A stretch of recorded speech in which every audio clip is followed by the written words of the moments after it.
有冇聽過一對好諷刺嘅對答？窮人問：點解你可以咁有錢？富人答：我都唔明點解你會咁窮。聽落呢番對答好似非常容易理解，雖然帶有少許嘅侮辱性，但當細心一諗，似乎又耐人尋味。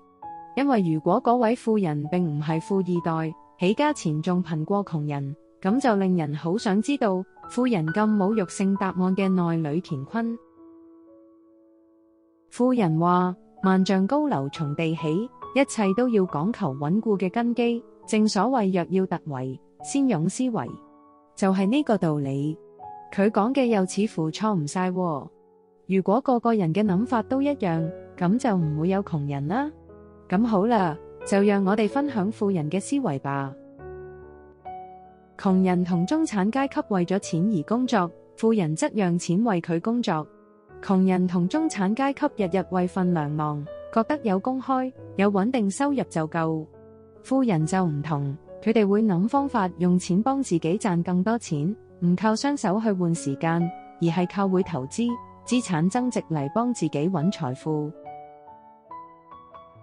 當別人恐懼時我貪婪，當別人貪婪時我恐懼。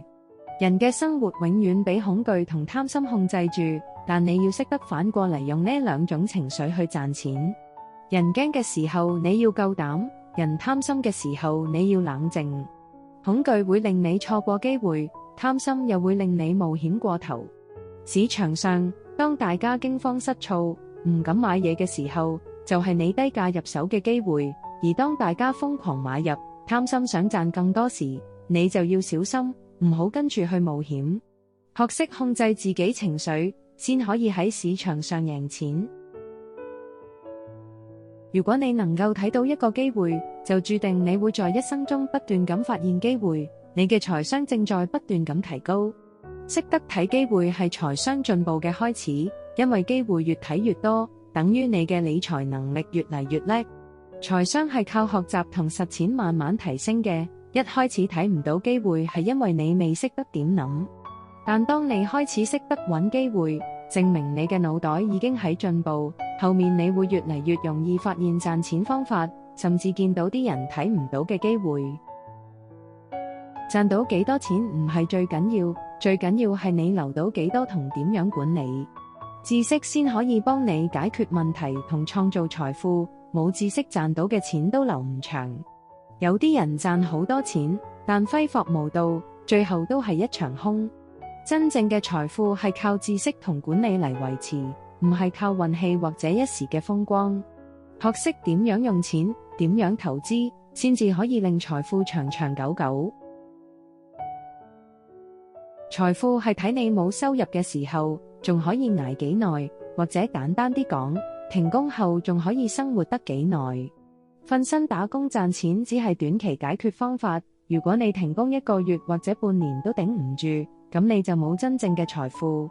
財富嘅定義係，當你唔再做嘢嗰陣時，你都仲有被動收入或者儲備可以支持你嘅生活。資產係幫你袋錢入袋嘅嘢，負債係拎走你袋入面嘅錢。資產係你擁有嘅一啲幫你賺錢或者增值嘅項目，例如物業租金、股票分紅、生意收入。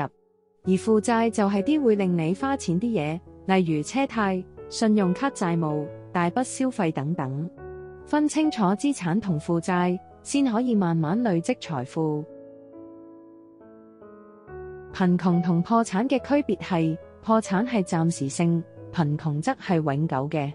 窮係一世嘅心態問題，但破產只係一時嘅財務狀況。破產係財務上出問題，但只要你有心翻身，改變方法就可以重新嚟過。但窮係因為你諗法有問題，例如成日諗自己冇能力、冇運氣，或者成日只係靠份糧過活，咁樣就真係會窮足一世。最值錢嘅資產係你個腦，唔係你銀行入面嘅錢。你真正缺嘅唔係錢，而係頭腦同知識。錢係有限嘅，但你個腦袋嘅能力係無限嘅。花時間學習理財，提升你嘅財商，咁樣你先可以增加資產，搵到更多機會。唔好成日話冇錢，而係問自己點樣變得更叻。窮人覺得穩定最緊要，而富人覺得學嘢最緊要。窮人會追求安穩，唔敢冒險，寧願攞穩定嘅人工，但結果一世都困喺舒適圈入面。而富人會不停學新嘢，試新投資，因為佢哋知道知識越多，機會同回報就越大。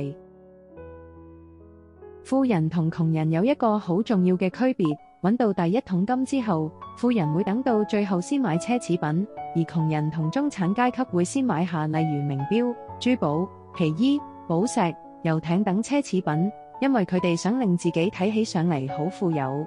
有啲人一賺到錢就買貴包、靚車、珠寶，想俾人睇到自己過得好，但實際上啲錢都係負債，使晒之後仲冇錢投資。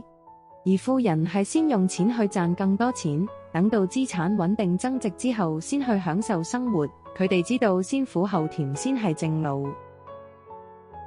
成日話自己負擔唔起，咁樣會好容易令你放棄，相反應該改問自己點樣先負擔得起，你就會打開好多可能，你嘅腦就會諗辦法揾出路。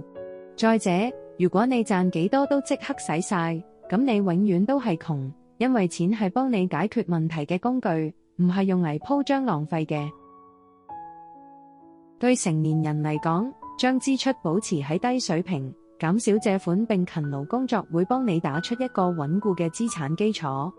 財務穩定係要靠自己一步步建立。慳啲用錢，唔好動不動借貸，唔好揮霍無度，每一分錢都應該用喺對你有長遠幫助嘅地方，例如儲蓄或者投資。時間係你最值錢嘅資產，冇錢嘅時候更加要用時間去學嘢。